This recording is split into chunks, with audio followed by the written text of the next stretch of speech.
Kalau saya mengandung, pecah air ketuban, adakah saya perlu mandi wajib untuk solat? Korang, Assalamualaikum, selamat petang, dah tunggu sini. Siapa-siapa yang sedang TTC ataupun yang sedang pregnant, yang korang perlukan bantuan Dr. Mu, korang boleh follow Dr. Mu, korang boleh tanya soalan di mana-mana saja. InsyaAllah Dr. Mu akan bantu korang. Ibu-ibu di luar sana, dikasihi Allah Subhanahu Wa Taala.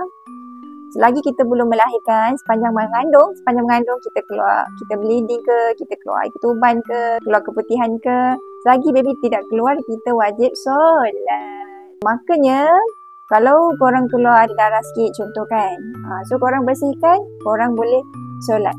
Solat dalam keadaan dah bersihkan lah, tak perlulah mandi wajib. Korang pecah air ketuban contoh, nak dekat bersalin, mungkin dah buka 1 cm, tiba pecah air ketuban. So doktor kata awak duduk buat dululah sebab dia pecah air ketuban. Tapi awak tak melahirkan lagi sebab contraction tak kerap lagi. So awak kata, macam nak solat ni? Kan rasa kotor, rasa basah. Senang saja, awak just bersihkan je.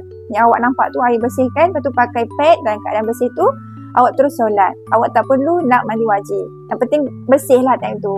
InsyaAllah kalau kita jaga ibadah kita, jaga solat kita, nanti Allah mudahkan urusan kita di dunia dan akhirat. Buat korang yang bakal melahirkan tu, jom jemput masuk kelas dengan Dr. Mu, kelas rahsia mudahnya bersalin. Macam mana nak daftar?